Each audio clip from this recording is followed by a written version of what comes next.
Hello, good day. This is Ray, This is Ralph. and this is the Medium Rare for Two podcast. Welcome to our 6th episode.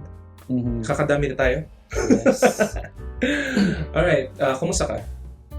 Okay naman. Okay naman. Everything is good? Yes. Ikaw ba? Okay lang. Diba? Parang may something na.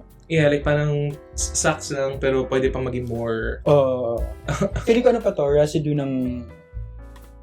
Taylor Swift episode natin. Yeah, yung ganon. Kasi medyo ang dami nating nasabi doon. Oo. Right?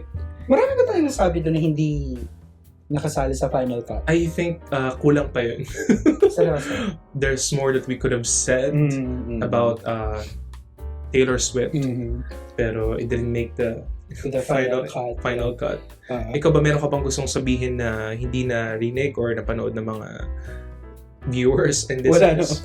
Wala naman. Pinapanindigan ko lahat ng sinabi ko doon. You stand by everything that you said about Taylor. Okay. Ikaw ba? Ikaw? May gusto ko pang idagdag. Marami pa akong gustong sabihin pero Ulad ng... i-PM yun na lang ako. Sige. I wanna be a responsible podcaster. Sige. Okay lang naman. Kung gusto niyo yung personal, uninformed opinion ko, just message me. Hindi na. Like, I mean, truthful naman syempre yung nilalabas natin. Pero kung gusto nyo lang ng mga yung mga eme na hindi na pang final cut, si PM, yung mga untucked, gano'n. Yung mga untucked version ng chemist natin. Alright, let's cheers to our new episode. Sorry. Gusto mo yung sinabi ko cheers after mo kuminom? Kita pang inomema na lang. Sige, go. Cheers. Okay. Okay, so for today's main course, ang pag-uusapan natin ay... We're gonna talk about mga kritisismo sa woke or wokeness or wokeism, sabi ng iba. Ano yung pangit sa... or ano yung mga binabatong pangit sa wokeness, ano yung magagandang na idudulot ng wokeness or wokeism, among other stuff surrounding that topic. But before that, doon na muna tayo sa ating first segment. Oh yes, so what's on your feed? Okay, sino mo una? Ikaw na muna. Bato topic for fun. Sige. Bato. Sige. Hindi ko na alam kung paano. Hindi ka marunong. Okay, so alam ko kasi yung English version. Okay, so this is how it's done. Okay. Bato, pick. Bato, pick. Okay. Okay, sige. So, ibig sabihin, ako yung nanalo. Ako yung magsa-start? Oh. Okay, fine. Sige. Dito ako sa X ngayon, ha? Okay. This is from Alt GMA. Trending sa mga bading. First bullet, fitness coach na nag-out kay host/actor. Pahada din naman pala if the price is right. Pahada? Pahada ba yung ano nun? Hindi pahada. Okay. Sige. Second bullet, forever starlet na mayabang at naging leading man before ng asawa ni Bugbugero. May scandal? Question mark. Another bullet, another Flappy Bird serye. Pangatlo na. Okay. Hindi. Alam mo yung pahada? Oo, Okay. Pa-sex, parang ganun. Pakantot. Oo, pakantot. Okay. Okay, go. Sige. Okay, so parang hindi ako mahilig sa mga ganitong klaseng post. Yung mga... Pero bakit lumabas sa For You mo? May sinalo ka ba recently Hindi ko na connected sa mga alt? Probably. Pero hindi ayoko ng mga ganitong klaseng mga post. Parang puro... It's... How do I describe it? Parang puro chismis. Parang... na hindi naman ka-chismis-chismis or hindi naman ka puna-puna. If you know what I'm saying. Like parang they're calling parang TV series flops. So they're talking about sex work. Na wala namang problema sa sex workers. Kung sex worker man siya or kung nagpabayad siya before, buhay niya yun. And kung may scandal siya, that's bad, right? Kasi invasion of privacy. Kasi hindi ko alam kung dahil matanda. Hindi ko alam kung medyo tito na ba ako ngayon, kaya medyo naiirita ako sa mga ganitong klaseng post. Pero, anyway. Parang hindi nanggaling sa TV network. Oo. Ako kasi, hindi talaga ako mahilig sa ganito kahit galing ako sa showbiz. Literally. Anyway. Ako, naiintindihan ko yung mga ganyan. May specific audience naman for them, pero gets ko naman yung hugot mo.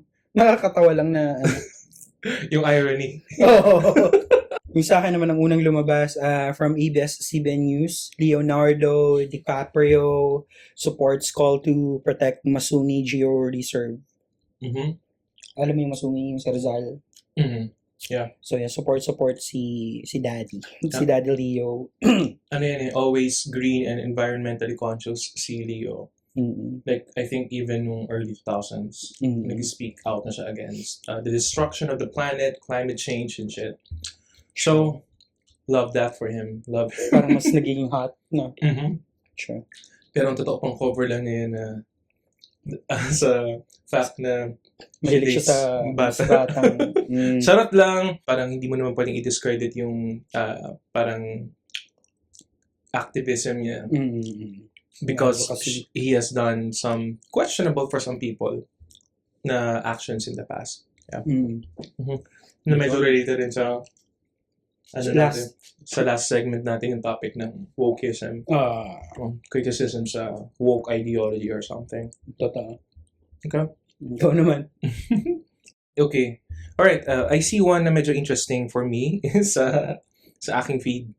It's from this user. Makikita niyo naman dito sa sa screen. Message exchange screenshot sa Grindr. A message exchange between two users. So, si first user sabi niya, "You're cute." Ang reply, "You are too, smiley. I saw you earlier." Reply nung isa, "I saw you too. Glad to know you're a bottom." Okay, nag-reply, "It's not on my profile. How do you know that?" Ang reply is, "You walk fast." Okay.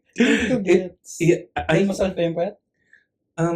Hindi ko alam eh. Parang, it doesn't make sense kasi dapat mabagal siya kung bottom siya. Kasi okay. Siya. Okay. Pero bakit you walk fast? Ibig sabihin ba dahil when a gay person walks fast, it means they're bottom? Ay, maka-bottom shaming kayo. Oo nga eh. Mga baklang to. Bakit walk fast?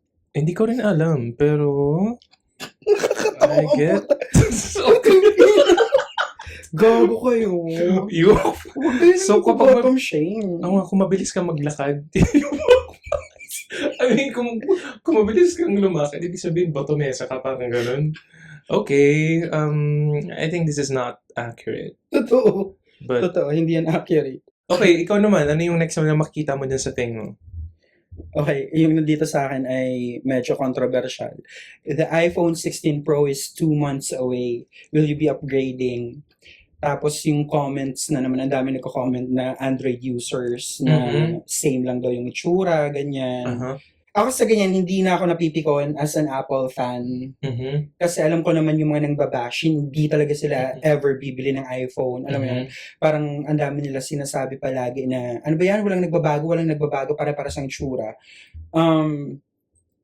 Okay, ano bang gusto niyo magkaroon ng sungay ng unicorn? Alam mo yun, para lang masabing may iba. Alam mo, okay, hindi kasi ganun yung philosophy ng Apple na basta lang may memang na iba yung itsura the next year. Alam mo yun? Yeah. Magandang marketing strategy din yun na hindi ka nag-iiba-iba ng design. Kasi nagiging iconic yung itsura na, naka-iPhone siya, ganyan. Yeah. Alam mo yun? Kumbaga may recall yung visuals. Yes. Alright. And yung kami namang iPhone users, hindi naman namin kailangang magpalit every year. Kasi ang tibay ng phone. Alam mo yun? That is true. So, nagpapalit kami usually 3 years at least. After nung luma naming phone. After maluma ng phone namin, 3 years yung hinihintay namin. And sa 3 years na yon, marami na kami na-feel. Ikaw nag-iPhone ka diba? Kasi, ba't ka lumipas sa iPhone? Oh my God, sabihin mo nga ngayon. Sabihin mo nga sa akin. Ba't ka nag-iPhone? Nag-iPhone ako kasi ang bagal ng Android. When I started using iPhone for work apps, parang mas naging frequent phone user ako.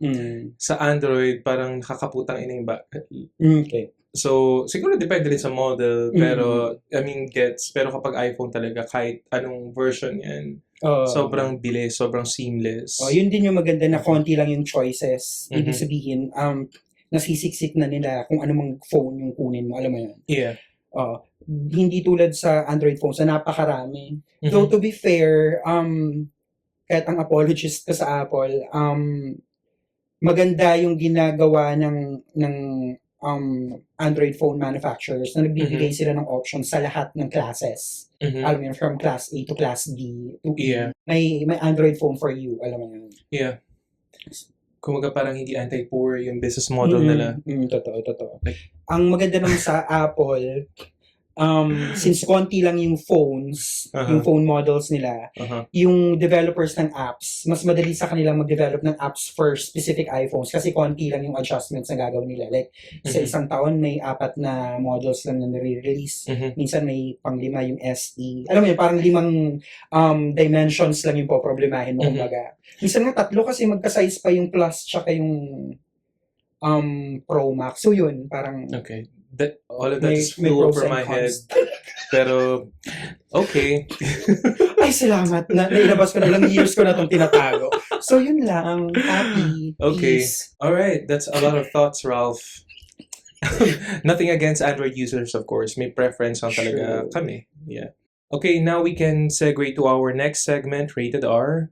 And here we will be talking about current events. So, regardless if it's politically or government related, entertainment related, kung mapusuan naming pag-uusapan namin. Okay. And ang first topic natin ay merong post ang Drag Race Philippines social media channels. I think ang first teaser nila for season 3, which is coming in a couple of weeks. And that's great news for us Drag Race Philippines fans. Okay, so tingnan natin yung itsura dyan ni Paolo. Ang ganda lang. Maganda siya, no?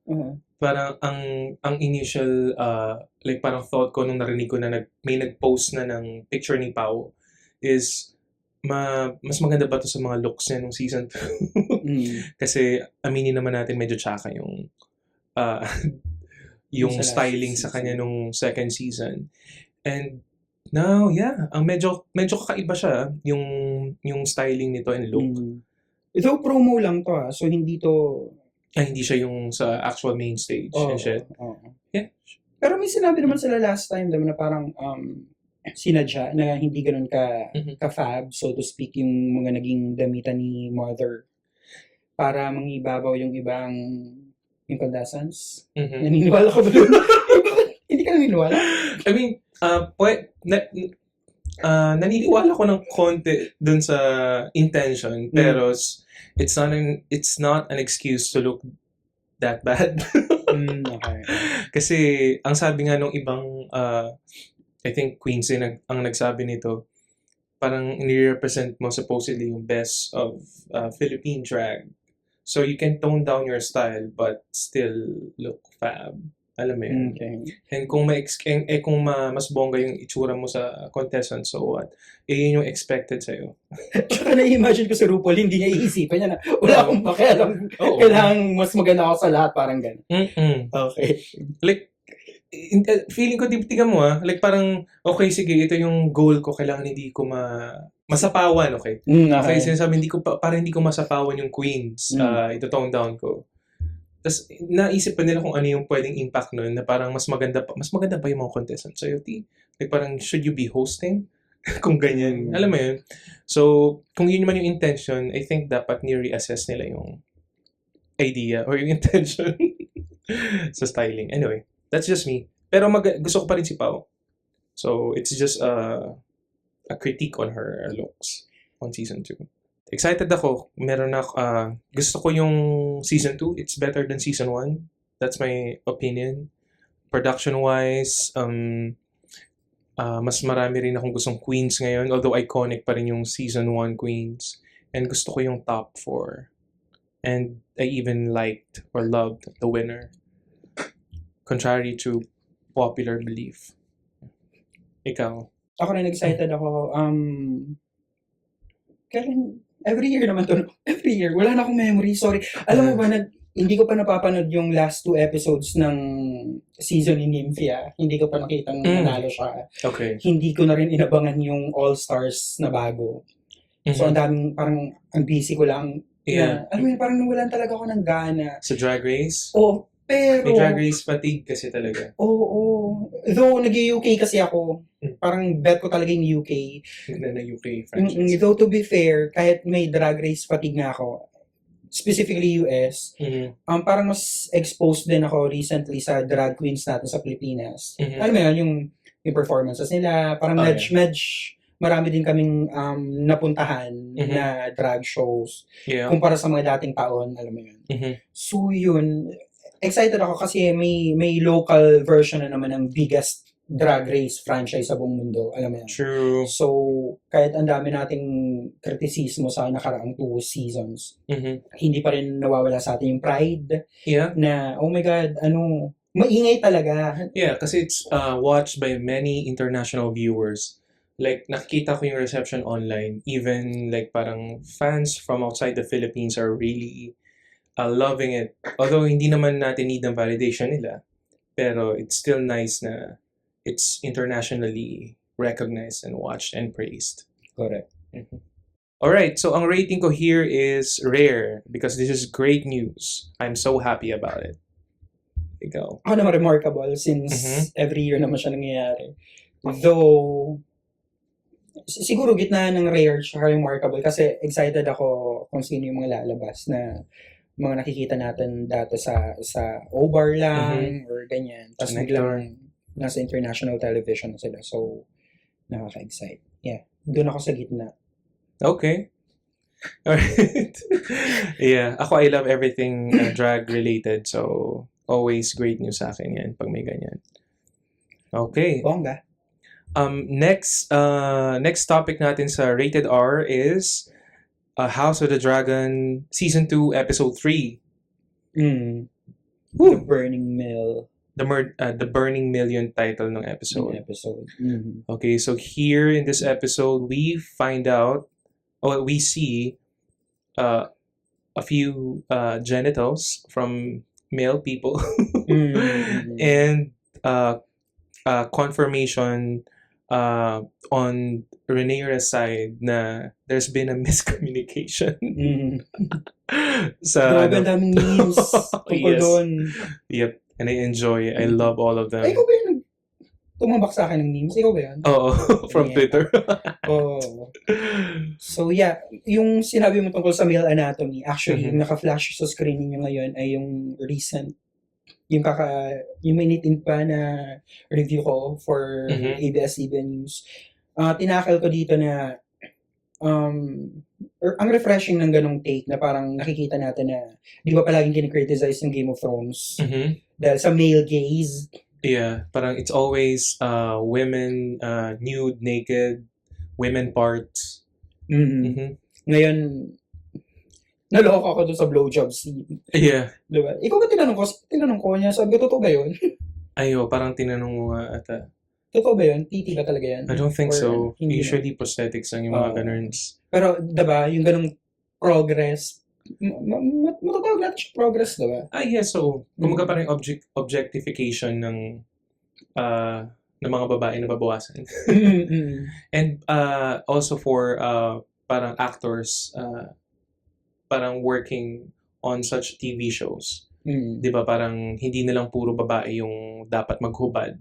Ngayon, pati mga lalaki, hindi na exempt. Kumaga parang ganun. Correct. Hindi ko alam kung for better or for worse ba yung ganung klaseng practice. Pero yung parang regardless if male or female, pero at least, di ba, pareho na sila ngayon. Yung review kong to, yung pinuwento ko nga sa'yo, ang nilagay kong title ay Now We're Talking. Kasi, eto yung first episode sa season na to na gustong-gusto ko talaga.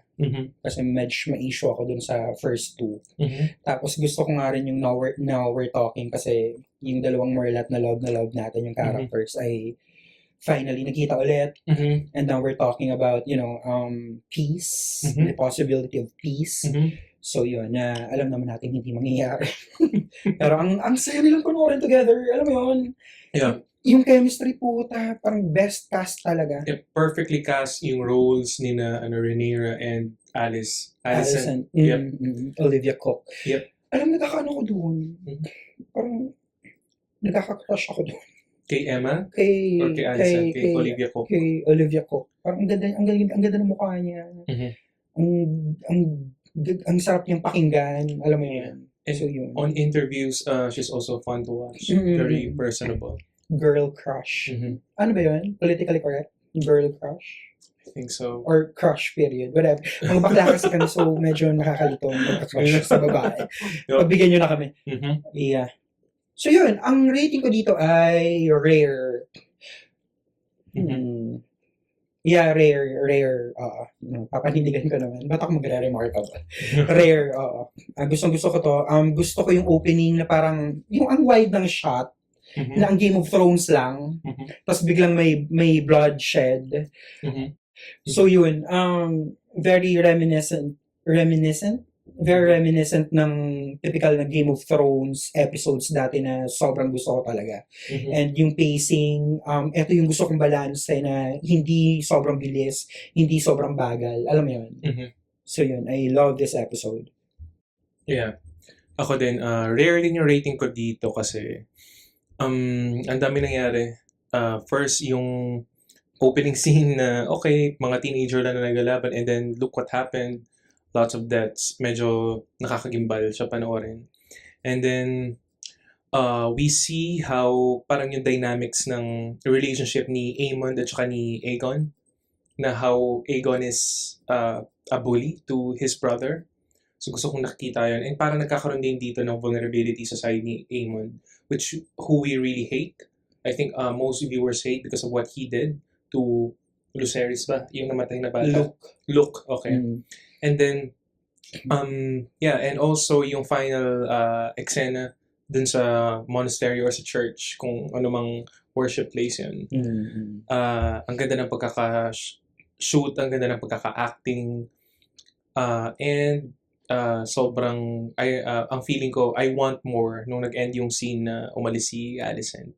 Kasi, I'm looking forward to what Rhaenyra is gonna do with this after this incident. Kasi, magagalit ba siya ng husto? Mas itotodo niya ba yung efforts niya into war, moving forward, or whatever. Parang ganun. So, it's a rare for me. Ayun siya yung best among the 3 episodes. For me, yes. Okay. Yeah. That's it for our rated R. Mhm. And now we're gonna move on to our main course. We're gonna talk about being woke. Okay, so ang topic natin ngayon ay about woke or wokeness. So, ano ba ang ibig sabihin ng woke, Ralph? Yung personal kong kahulugan ng pagiging Mhm. woke ay literal na pagmulat. Mhm. So, kapag namulat ka, ibig sabihin may consciousness ka. Mhm. So, conscious ka sa injustices. Okay. Kapag woke ka, meron ka ng kakayahan na, ay, mali yan. Mhm. Ay, hindi yan tama. Kailangan Mhm. yung solusyonan. Yeah. May mga kulang sa sistema. Mhm. May mga bulok Yeah. sa sistema pa rin. Yun, basically pagkamulat siya Mhm. sa mga bagay-bagay na dapat ayusin sa Mhm. lipunan. Okay. And you're conscious about it. Alright, so pagmulat sa social inequalities, injustices, sa lipunan natin. Okay. Yeah, so to give our listeners and viewers a brief background kung saan ba nagmula yung term na woke, ang sabi online, woke is a political slang adjective derived from African American Vernacular English or AAVE, na ang original na meaning ay alertness to racial prejudice and discrimination. So this is, I think, pre-2010s definition. Pero yung earliest use ng term na woke ay actually nanggaling sa isang protest song. From Lead Belly, ang song ay Scottsboro Boys, noong 1930s. During a time na na-accuse yung black teenagers of raping 2 white women aboard a freight train in northern Alabama. So, sa recording ng song, nandoon yung phrase na stay woke, uh, which has a literal parang meaning na you have to stay awake or stay woke kasi yung violence, literal violence is imminent for African Americans. Okay. So during you that have to time. be parang aware. Mhm. Okay. So, And alert nga. Sorry, Alert. alert. Okay. correct. Pero ngayon, sabi mo nga kanina, yung your definition, I think around 2010s, nag-expand na yung coverage niya. So, it's not only about racial injustice anymore. It also covers yung sexism, denial of LGBTQ plus rights, class disparity, xenophobia, among other things. So, yun yung origin niya. Okay. So parang kapag terinace mo siya, may kinalaman talaga siya sa Black movement. Yes. Okay. It's important to parang know na yung origin niya kasi alam mo naman yung African American groups lagi silang nanakawan sa culture nila. So it's important to recognize na maraming parte ng culture natin, sila yung pinagmulan sa grupo, sa kultura nila. Sila yung inalay, kumbaga, Yep. ng lipunan. Okay, so Ralph, ngayon kasi maraming kritisismo, especially from right, non-progressive people, right-wingers basically, sa idea ng pagiging woke and yung impact niya sa society. Pero within us, mamaya pwede natin pag-usapan ng mahabang listahan yan. Ano ba yung nakikita nating problema sa pagiging woke or pag-exercise ng tao sa wokeness nila? Okay. Marami, ang dami. So, siguro himayin natin siya ng paisa-isa. Ang una kong nakikita, yung call-out culture muna, na theoretically, hindi siya dapat tingnan as something na masama. Kasi kailangan natin ng mga tao na nagpo-police. Yep. Alam mo yun, sa mga bagay-bagay sa politika, sa lipunan, ganyan. So, essentially, maganda na may nang-call out. Alam mo yun. Nagiging problema siya sa nakikita ko ngayon, especially sa Twitter or sa X. Kapag nasobrahan naman sa pag-call out, merong mga tao na hindi na nila ina-accept yung insult comedy. So, kahit yung intention mo ay insult comedy, i-call out ka nila. Okay. So, nagkakaroon ng mahabang debate kung hanggang saan ba dapat ka lang ng call out. Ano mo yan? Yeah. Kumaga parang, you can't, sabi nga ng mga komedyante, parang you can't really make jokes about anything anymore kasi you're gonna get called out.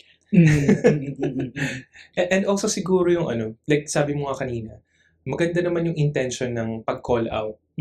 Pero also yung manner of how you call out people and yung subject na kino-call out mo. Minsan dun tayo nagkakaroon ng problema. So for example, dun sa manner of calling out, kulang na lang minsan parang patayin mo na yung pamilya nitong nagkamaling tao. Tapos, pero ang niya, yung... Which is ironic. Bakit siya ironic? Sorry. Medyo Kasi, ba't ka mamamatay? It's not woke anymore. Alam mo yan? Okay. Alam mo yun? Pero, yeah. Yeah. Pero nakakatawa kasi totoo, diba? Oo. Na, hindi siya commensurate dun sa ginawa ng tao. And tawag dito, yung mismong ginawa nila minsan ng mga tao, yung parang bawat kibot. Like for example, alam mo ba, tumatawa tayo kasi ang dami natin naiisip na examples. Parang it's so ridiculous. And sometimes. Correct. Marami tayong kilalang ganyan.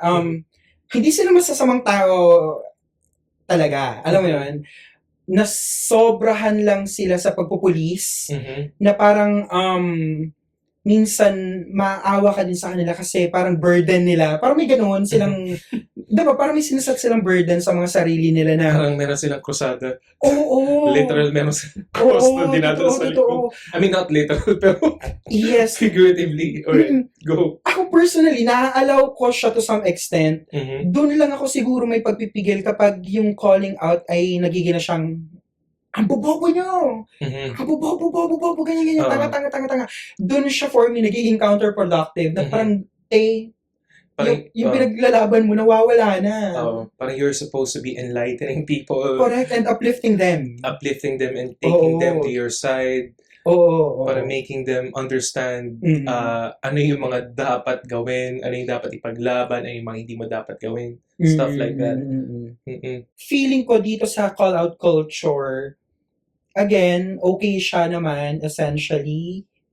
Pero minsan, as people who label ourselves as progressive, Mhm. magkaroon din tayo ng time for ourselves to be lenient Mhm. sa mga bagay-bagay na hindi naman criminal. Yeah. Alam mo yun, like, may mga bagay kasi na delikado kapag pinoblicize mo na. Mhm. Pero yung mga ansyahan, tama ba yung slang? Mhm. Or yung mga baklaan na private or sa atin lang Uh-huh. naman, may certain border na pwede siya na pwede pa, na fun pa siya, na parang girl tayo lang to, alam mo yun. Mhm. Hanapin natin kung kailan tayo magiging lenient. Alam mo, Oo. hindi yung pagising pa lang natin, woke ako.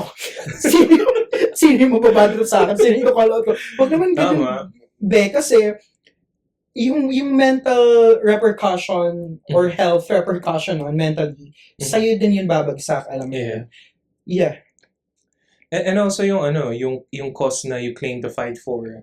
Sabihin na natin, 'di ba? When you kapag yung manner mo of speaking to people you're supposedly enlightening is crass or aggressive, parang nawawala na yung punto kung bakit ka nagsasalita ngayon. Kumbaga parang you're supposed to be taking them to your side, you're supposed to be spreading awareness about social injustices, inequalities, and what people should be doing to fight those. So kailangan maging careful sa pag-call out. Yun siguro yung ano ko doon, take. Yung nakikita ko ding isang issue sa calling out, Mhm. hindi kasi siya din palaging immediate mo gagawin. Alam mo Mhm. yan? May mga bagay na, There's time and yes, place. oo, may mga bagay na kailangan mo i-address immediately talaga kapag sobrang dangerous na, kapag life-threatening, or kapag yung taong i-call out mo, baka hindi mo na siya makita ulit. Alam mo yun, Yeah. gusto mong sabihin agad. Mhm. Meron din kasi sa iba't ibang klase ng communities na yung iba siya na may mental condition. Mhm. Yeah. So, ikaw din bilang isang taong mangko-call out, Mhm. kailangan mo ring tansyahin kung kailan mo siya i-call out. Mhm. Alam mo yun? Kung kailan siya nasa maayos na disposisyon. Mhm. Yeah, kailangan ng tao na kumbaga kahaluan din nila yung ng compassion and empathy kapag gusto nila mag-call out ng tao. Kailangan may Totoo. understanding sila sa kung ano yung disposition nga ng taong kino-call out nila. And kung kailan dapat lang sila mag-call out, they need to also make timpla that. Correct. Correct, make Kakairita timpla. pero go. Totoo. Yeah. Mm. Pero hindi natin ina-erase na Mhm. yung katotohanan na ang dami talagang kailangan i-call out immediately. Mhm. Alam mo yun? I think ang perfect example nito is yung sa experience mo sa Pride March. Yung nakwento ko sa yung may anong bullying. episode yun? Yeah. Oo, yung sa QC Pride Festival Assessment episode na parang ulit-ulit ginagawa ng tao yung bullying dun sa friend mo. And you feel the need to really call out or talk to that person kasi baka masira yung araw ng kaibigan mo. Totoo. Right? And meron talaga siyang tendency na for the third time, inulit niya yung bullying. So, Yeah. ibig sabihin, kailan ka magsa-stop? Hanggang walang nagko-call out sa'yo, hindi ka titigil. So, yun yung mga, tama, ang ganda nun. Yung perfect example na kailangan mo siya i-call out kagad. It's only one day in a year where we can celebrate as LGBTQ plus individuals yung pride natin. And hindi dapat siya maruwi ng kahit sino tao, kahit galing ka pa sa community. Anyway. Correct. Yeah. Another criticism sa wokeness or being woke is yung cancel culture. Which is parang pinsa ng call-out culture din. So, ano ba yung nakikita nating problema dito sa cancel culture? Kailan siya okay, kailan siya hindi? Okay siya kapag yung kinakancel natin ay sobrang toxic talaga sa lipunan. Mhm. Like Lason, Lason sa serial lipunan. killer. I-cancel yan. Oo. Kapag proven na serial killer, ganyan-ganyan. Corrupt politicians. I-cancel yan. Trump, Ganon. mga Hitler levels. Oo, Duterte. Duterte, Cancel Marcos. yan. Marcos. Sara Kilala Duterte. Sara Duterte. Mga Lahat. ganun. Okay, cancel yan. Oo, mga rapist, mga mamamatay Totoo, tao. totoo. Mhm. Yung mga hindi naman natin ika-cancel, be. Yung mga nagwala sa MRT. Alam mo yun? Mhm. Na parang ginawa mo, yun nga, yung babalikan ko yung sinabi mo na kulang na lang patayin mo yung pamilya mo. Oo. Kahit hindi ka naman inano, alam mo yun? Mhm. Yeah. So, yun. Speaking of kahit hindi ka naman inano, pwede din natin dito i-insert, ikaw ba yung dapat mang-cancel yan? Kasi may instances na hindi naman talaga dapat ikaw kasi hindi ka naman yung involved. Alam mo yan? And kasi yung impact niyan, say for example, when you do it online or publicly, yung magkakaroon ng parang public trial na ang impact niya is, for example, kapag Trial nalaman- by publicity. trial by publicity, na kapag nakarating yan sa employer ng tao, pwedeng mawala yung livelihood ng taong yun. Mhm. Again, sometimes hindi commensurate dun sa ginawa nila yung pagkawala nila ng trabaho or kabuhayan. Totoo. So, Especially yung mga ganong sitwasyon, yung mga umiinit yung ulo, ay dahil din sa work pressure. Alam mo Mhm. yan? yeah. And sometimes, yung mga taong ito, yung kinakancel na hindi naman ganong kalaki yung kasalanan nila, is hindi lang sila informed, hindi lang sila, tawag dito, exposed sa issues surrounding certain social inequalities or injustices. Hindi kasi lahat agad ay mulat. Lahat tayo ay nagsimula na walang alam. Correct. Diba? Mhm. And, yeah, may sundot ko din, kahit yung mga taong nasa progresibong grupo or nasa movement, Mhm. hindi naman yan yung mga taong woke period eh. Mhm. Alam mo yun? Ang daming mga bagay pa rin na na-unlearn nila. Bukod sa na-learn, may mga na-unlearn din sila. Yeah. So, magandang bringing up niya na hindi naman tayo nagsa-start na woke agad. Yeah. Alam mo yun? Ang dami nating daladalang backwards and traditional views from our upbringing, Mhm. from our parents, from our elders, from our kapitbahays na matatanda, Correct. na kung nandoon lang tayo sa chamber na yun, we will remain mananatiling pikit yung mga mata natin. Correct. Pero dahil may mga tao na graceful sa pagturo sa kung ano ba talaga yung dapat gawin, ano yung mga problema natin dito sa bansa natin, sa lipunan natin. Nakawala tayo sa bubble na yun. Exactly. Naging mulat tayo. Correct. Yeah. And speaking of bubble, pwede tayong pumunta sa next na kritisismo tungkol sa pagiging woke. Hindi tayo lumalabas sa bubbles natin. Kumbaga nasa kanya-kanya tayong echo chambers. Exactly. Okay. Ang problema dito ay marami. Una, nagkakaroon ng hypocrisy. Kapag tayo lang yun na may narinig ako dati nung kasagsagan nung pangangampanya natin para kay Leni Robredo, may isang kritisismo na ang sinabi ay naglolokohan kayo dyan sa loob, lumabas kayo, alam mo yan. At sa paglabas natin, kailangan din natin i-adjust yung tone, the message, para mas makaabot ka agad sa mga taong literal na gusto nating i-uplift from laylayan. So, kung paano yung tono natin sa loob ng bubble natin or ng echo chambers natin, hindi dapat ganun kapag lalabas ka na doon at mangungumbinsi ka ng ibang mga tao na iboto nyo si Lenny kasi siya naman talaga dapat yung iboto nyo. Alam mo yun? So, hindi mo sila pwedeng sabihin na ang bobo mo, ang ina yung lahat. Alam mo yun, yung magre-release ka ng ganung pagod na hindi naman nila deserve. Parang nag-trespass ka sa isang komunidad na hindi naman nila deserve masabihan ng mga ganung bagay. Kumbaga tingin mo papapakinggan ka ng mga taong to. Correct. Kumbaga parang people who claim to be social justice pillars or warriors parang need to be more mindful of how they communicate their messages. Diba? Parang wag nating tratuhing bobo yung mga taong yun na akala natin tayo lang yung tama at matalino. Kumbaga, yung mga yan, dahil hindi sila exposed sa tamang information, ang truth nila ay yun. 'Di ba? So, kailangan nating turuan yung mga hindi exposed sa societal issues in a manner na ma-absorb nila ng maayos yung mensahe.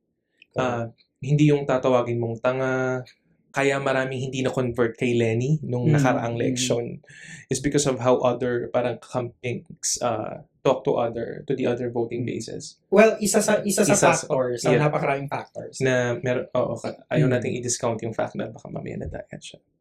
Allegedly. Exactly. Totoo.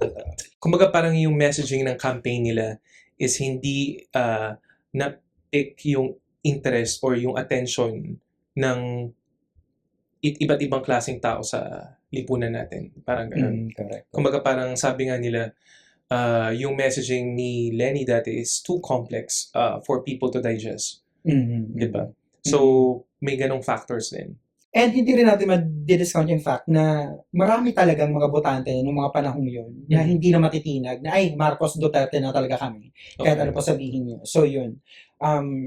Kaya kailangan natin i-qualify na isa siya sa factors. Isa siya sa mga yung factors. messaging na hindi nahagip or hindi na naging effective sa iba. Parang ganun. Yeah. Agree. So, yeah. Kaya pagdating sa echo chambers, importante talaga sa akin yung walk the talk. Kasi dito tayo magkakasubukan. Hanggang Twitter lang ba tayo? Hanggang social media lang ba tayo? Kapag may audience lang ba tayo na kaparehas nyo rin ang pinaglalaban, saka lang tayo matapang. Alam mo yun. Another thing na criticisms against being woke is yung performative wokeness or activism. Ito yung inauthentic daw yung paglaban para sa advokasya or aktivismo ng mga performative woke people or activists. Tingin mo ba nakakasama yung performative activism or wokeness? Hindi siya nakakasama per se. Hindi fully nakakasama. Kasi kung titingnan mo, at least, at the end of the day, yung pinaperform nila ay wokeness pa rin. Alam mo yun? Parang I'd rather na ginagawa nila yon. May hypocrisy, pero ito yung klase ng hypocrisy na napapakinabangan ng lipunan. Alam mo yun? Kaya parang ako, anong gusto mo? May performative woke dyan na kuda ng kuda? Or may politikong kandidato na kuda ng kuda pero niloloko ka lang? Tama. Alam mo yun, mas pipiliin ko na si ateng mo na alam naman nating performative lang yung ginagawa niya. Pero at the end of the day, it's still woke. It's still... Kumbaga, the message is still being delivered. Exactly. Kumbaga parang nakakairita man yung messenger mo. But the thing is, yung message is being spread across or too many people. Correct. It helps raise awareness about dun sa social injustices, inequalities, and stuff, right? And usually naman yung ganitong performative people, ang nakakasagap lang din naman sa kanila ay yung mga tao din na nasa movement din. Alam mo yun? So, ay girl, parang medyo, ka doon? Medyo performative. And, carry lang yan for me. Meron pa ring space for them to really learn how to be authentic. Alam mo yun? Yeah. Pero, to really manifest yung principles behind wokeness. Fake it till you make it, girl. Tama. Go lang yan. Lahat nagsa-start sa ganyan. Totoo. Though, may caveat? Yes. Hanggang kailan ka magiging performative? Girl, baka naman palagi ka ng performative. Hindi mo naman, I mean, yun nga yung sinasabi na mulat ka na, hindi ka pa totally, parang pumikit ka pa, alam mo yun? So, may hangganan din yun. It should be a temporary state. Exactly. Kasi, kapag hindi siya temporary, kapag nandiyan ka pa rin sa movement, tapos puro performative wokeness yung pinapakita mo, tapos hindi mo na-educate yung sarili mo, may mali. Tama. Alam mo yun? Parang, ang dami mo pa ring sinasabi about other people na nasa movement din, Mhm. may mga sinisiraan kang tao kasi gusto mo yung spotlight nasa iyo lang, Mhm. gusto mo ikaw lang yung magaling, Kumbaga for clout. for clout, And huwag na tayong lumayo yung sa episode 1 natin, yung pink capitalism, exactly. yung performativeness ng corporations, profiting off the struggles of the gay or LGBTQ plus community. Kumbaga, imbes na minsan mapabuti pa dahil you're spreading awareness, people look at it as fake or parang it doesn't mean anything. Kasi yung taong nagde-deliver or entity na nagde-deliver is bad. Alam mo yun? Kaya ano siya eh, it's fake it till you make it for a reason eh. Mhm. Till Tama you ka make dun. it, may hangganan yung pagiging performative. Hindi lang fake it. Exactly. So yeah. Okay. Alright. So, ang daming criticisms against woke or being woke, Ralph. Pero, kung susuriin natin, ano nga ba talaga yung magandang na idudulot kapag mulat ka?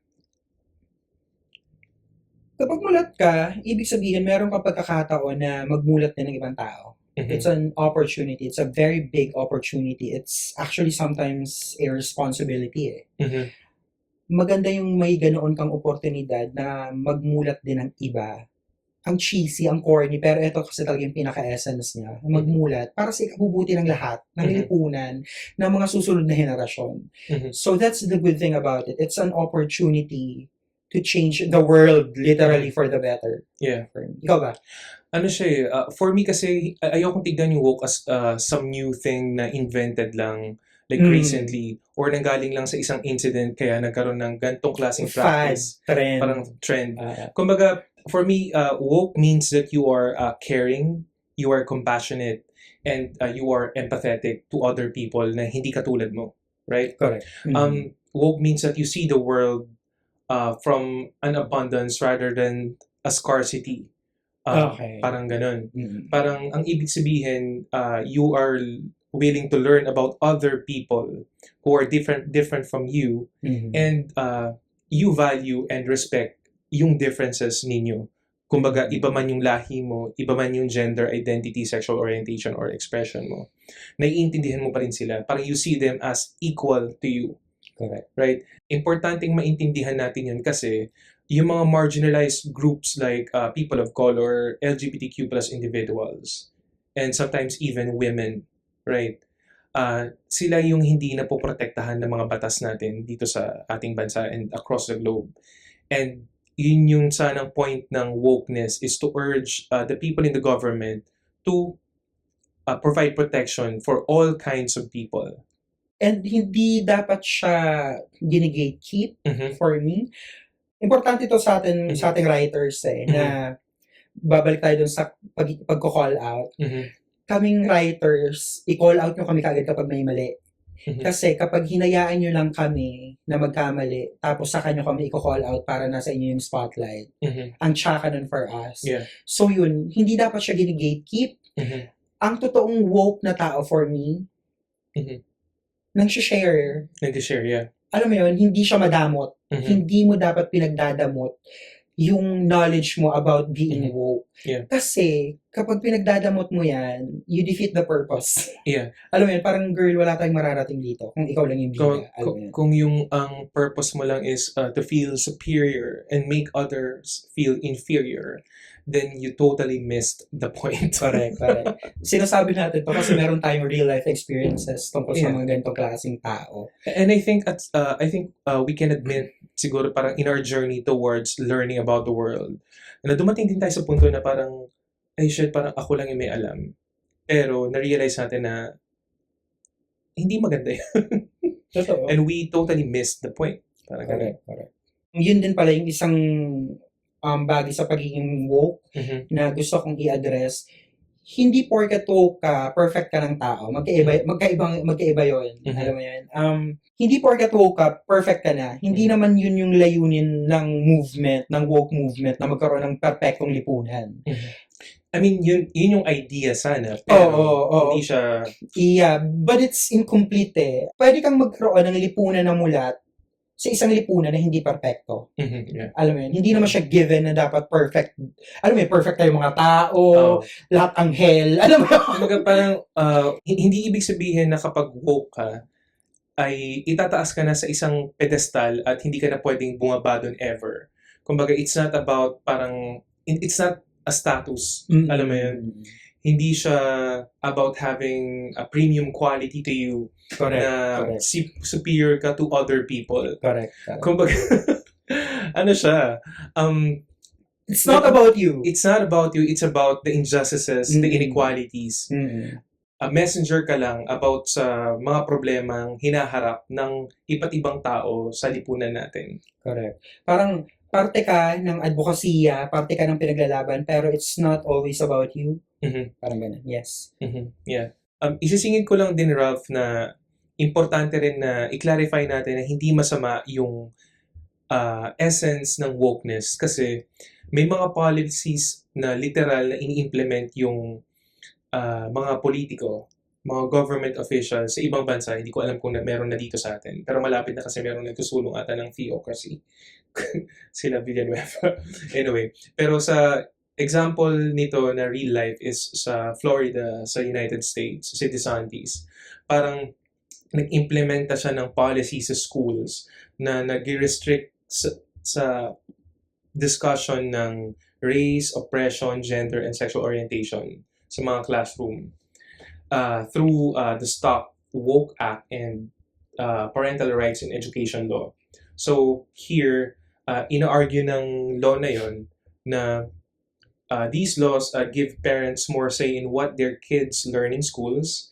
Yung administration ni DeSantis also banned spending on diversity, equity, and inclusion programs from public college campuses. So, delikado na kapag hindi natin nilalabanan yung ganitong klaseng propaganda and literal na mga batas kasi yung mga marginalized groups nawawala ng protection.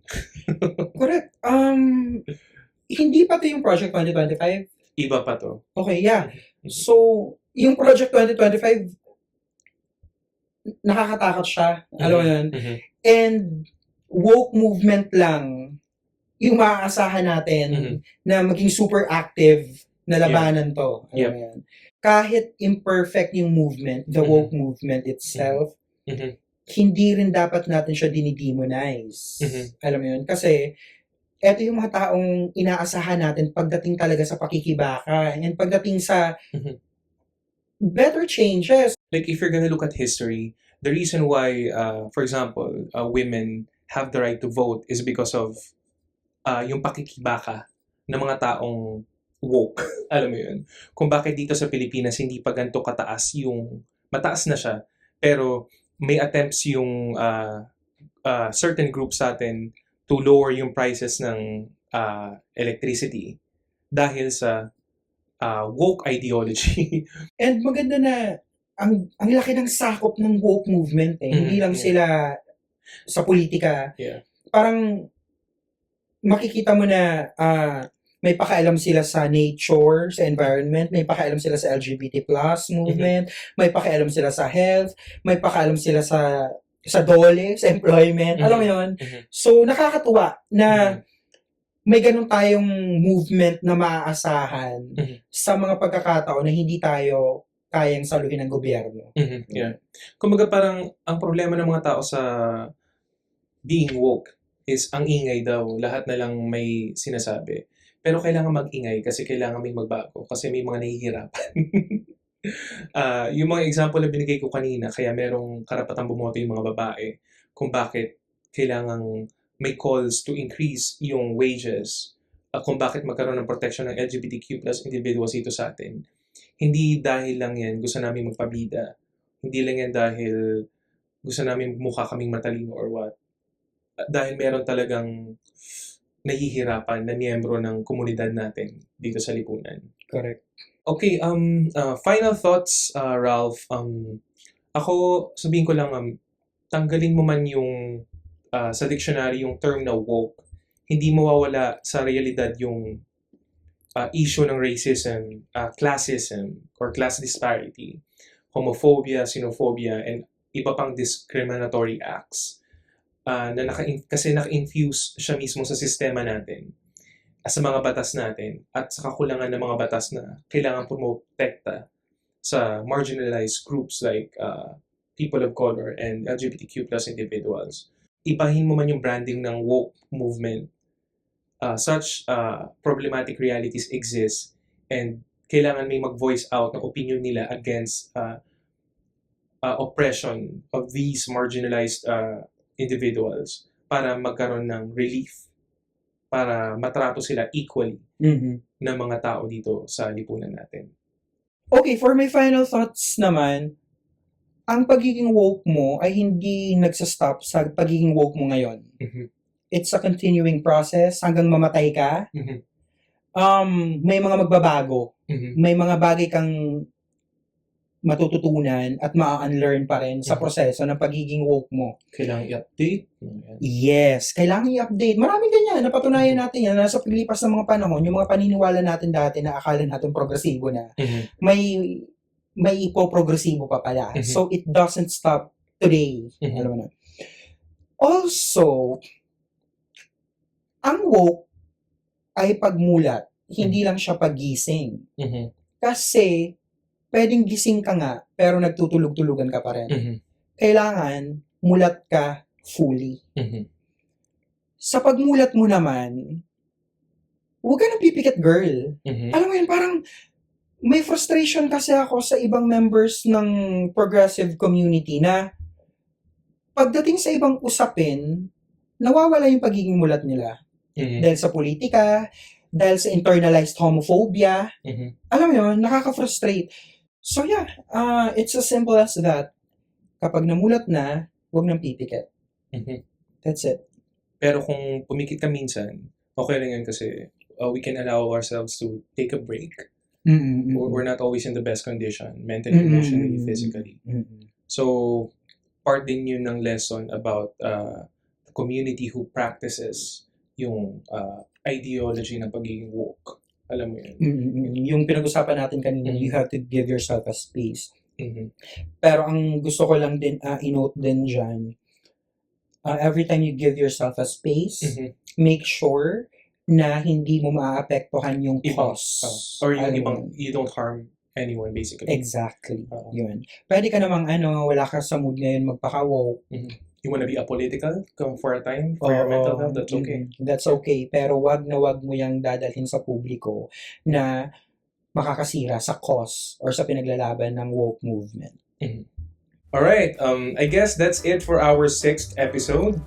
We will see each other again next week. I am Ray. I am Ralph. And this is a Medium Rare for 2 podcast. Bye. Bye-bye. Cheers. Cheers.